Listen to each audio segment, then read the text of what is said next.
Welcome, wanderers of the night, to Petra's Dark and Dreamy, where shadows dance and dreams drift through the twilight.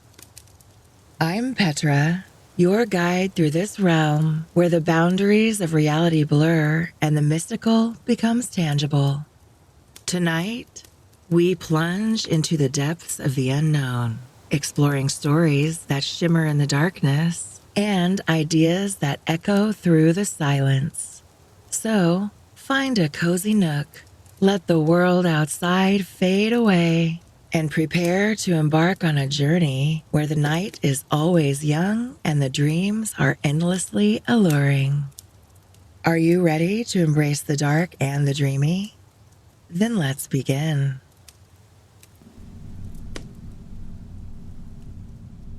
War of the Worlds. Herbert George H.G. Wells. Book 1. The Coming of the Martians. 1. The Eve of the War.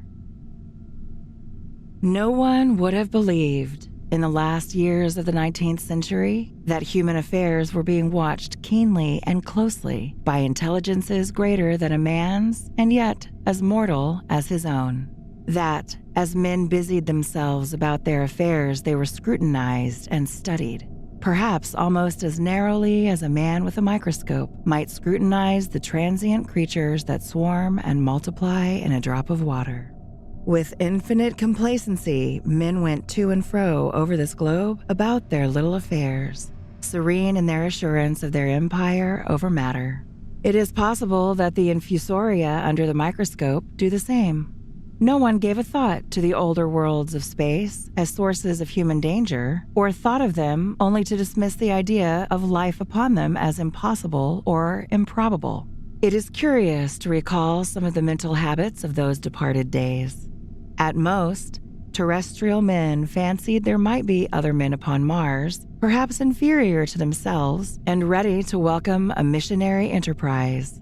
Yet, across the gulf of space, minds that are to our minds as ours are to those of the beasts that perish, intellects vast and cool and unsympathetic, regarded this earth with envious eyes, and slowly and surely drew their plans against us.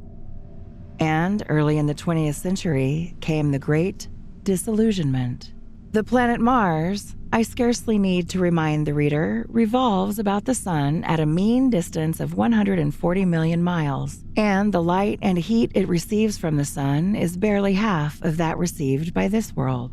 It must be, if the nebular hypothesis has any truth, older than our world. And long before this Earth ceased to be molten, life upon its surface must have begun its course. The fact that it is scarcely 1/7 of the volume of the Earth must have accelerated its cooling to the temperature at which life could begin. It has air and water and all that is necessary for the support of animated existence.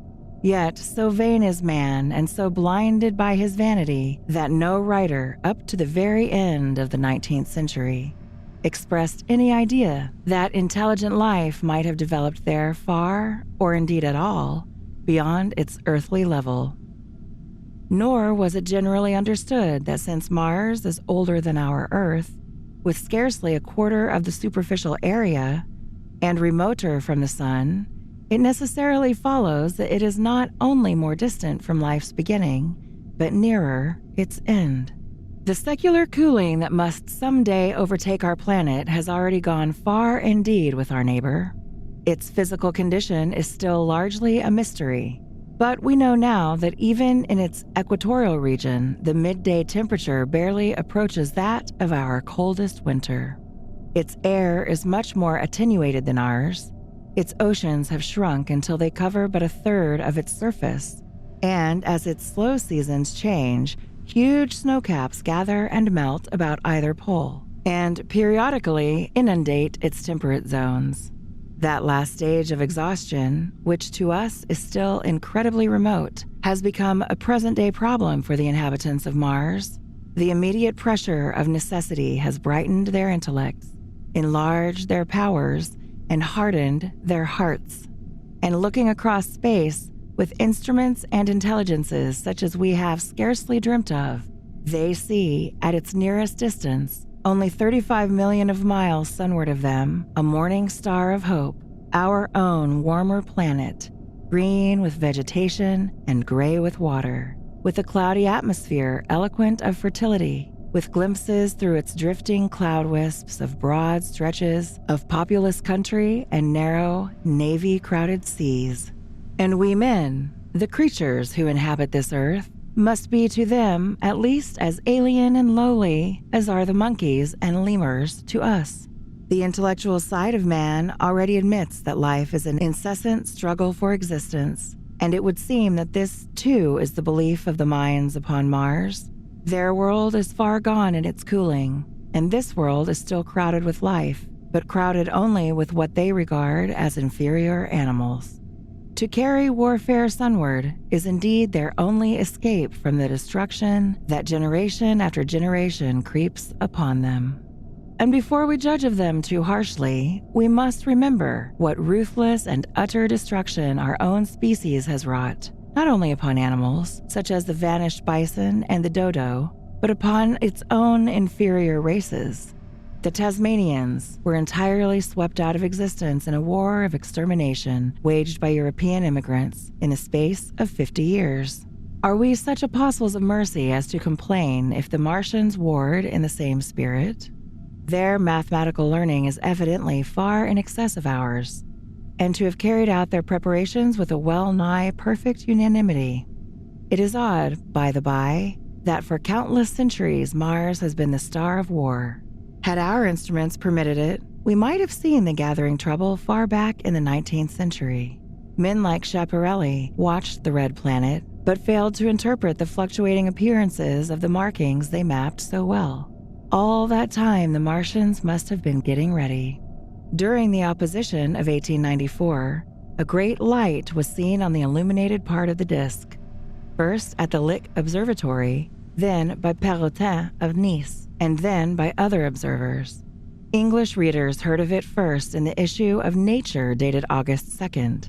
I am inclined to think that the appearance may have been the casting of the huge gun, the vast pit sunk into their planet from which their shots were fired at us. Peculiar markings, as yet unexplained, were seen near the site of that outbreak during the next two oppositions. The storm burst upon us 6 years ago now. As Mars approached opposition, Lavelle of Java set the wires of the astronomical exchange palpitating with the amazing intelligence of a huge outbreak of incandescent gas upon the planet. It had occurred towards midnight of the 12th, and the spectroscope to which he had at once resorted indicated a mass of flaming gas, chiefly hydrogen, moving with an enormous velocity towards this Earth. This jet of fire had become invisible about 12:15. He compared it to a colossal puff of flame, suddenly and violently squirted out of the planet as flaming gas rushes out of a gun. A singularly appropriate phrase it proved.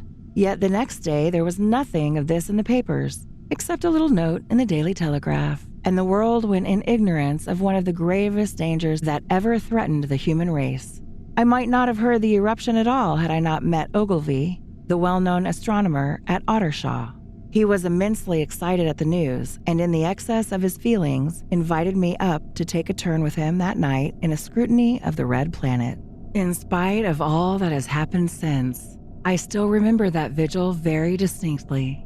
The black and silent observatory, the shadowed lantern throwing a feeble glow upon the floor in the corner, the steady ticking of the clockwork of the telescope, the little slit in the roof, an oblong profundity with the stardust streaked across it. Ogilvy moved about, invisible but audible. Looking through the telescope, one saw a circle of deep blue and the little round planet swimming in the field. It seemed such a little thing, so bright and small and still, faintly marked with transverse stripes and slightly flattened from the perfect round. But so little it was, so silvery warm, a pin's head of light. It was as if it quivered a little, but really this was the telescope vibrating with the activity of the clockwork that kept the planet in view. As I watched, the little star seemed to grow larger and smaller, and to advance and recede, but that was simply that my eye was tired. 40 millions of miles it was from us, More than 40 million miles of void. Few people realize the immensity of vacancy in which the dust of the material universe swims. Near it in the field, I remember, were 3 little points of light.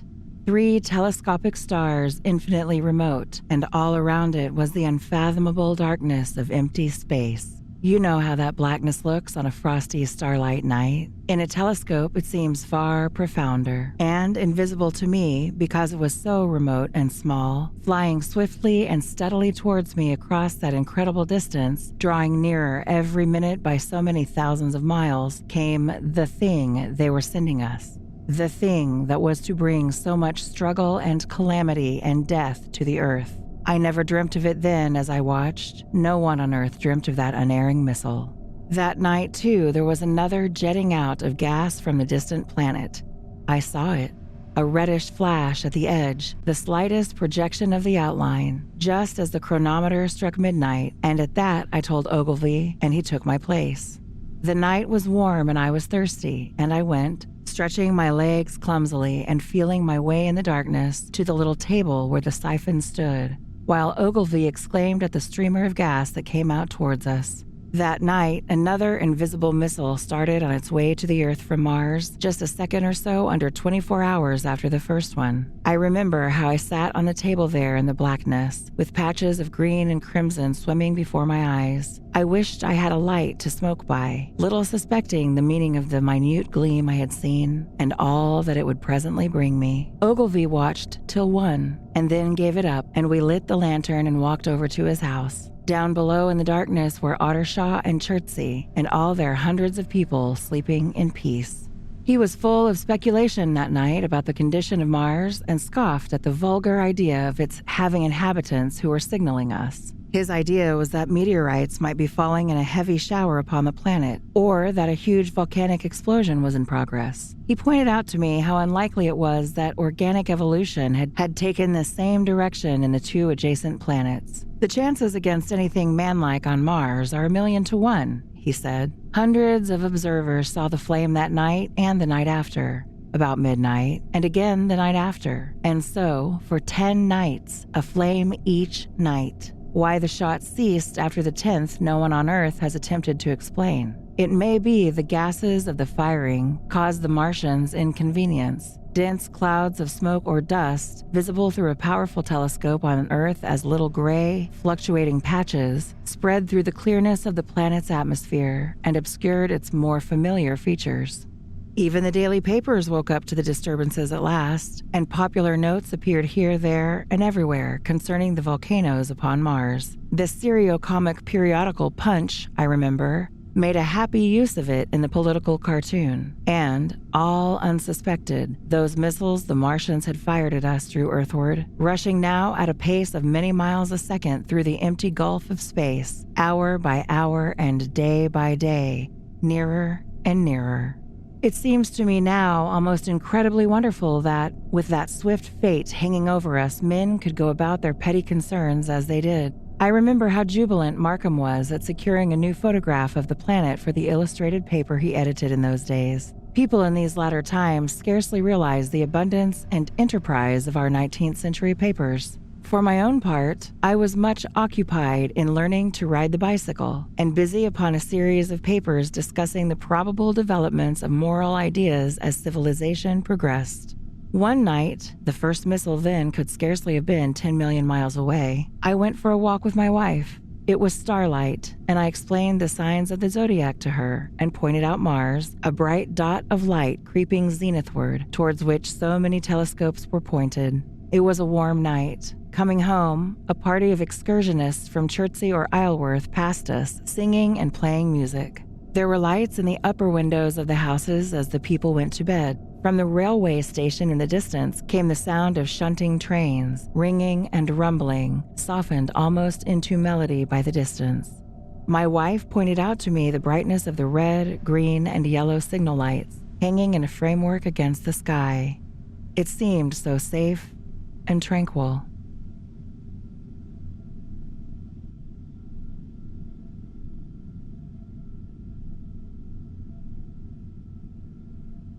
Thank you for tuning in and listening to this episode. Your support means the world to me, and I'm so grateful you've joined me on this journey. If you enjoyed the podcast, please take a moment to leave a review, whether on your favorite podcast platform or wherever you listen. Your feedback helps the show grow, and it lets others discover the stories we're sharing. Be sure to like, follow, download, and subscribe to support the show. If you are one of the first 100 subscribers, you can request your favorite literature read by me, Petra. Until next time, take care. I can't wait to see you back for the next episode, and sweet sleep.